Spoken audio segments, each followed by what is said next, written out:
Le Québec, il fait un peu mieux que le Canada. C'est pas très difficile non plus, puisqu'on l'a dit, le Canada est un très mauvais joueur et est un gros nul sur la question des changements climatiques.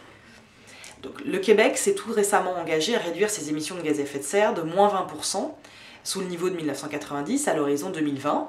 Il s'est donné une cible qui est ce qu'on appelle une cible ouverte, c'est-à-dire qu'il a également dit qu'il pourrait augmenter cette cible si d'autres pays voisins notamment pouvaient s'engager à réduire drastiquement leurs émissions de gaz à effet de serre.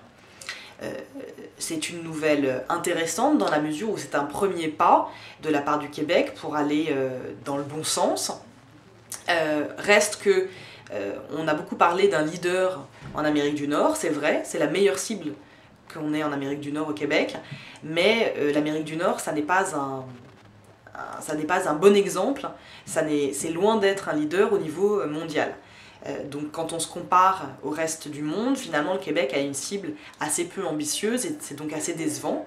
Reste qu'on suivra la position du Québec à Copenhague, puisque elle peut influencer celle du Canada.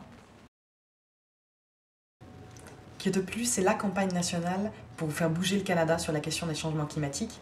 Assurez-vous que votre nom est bien inscrit sur la pétition Kyoto Plus avant Copenhague.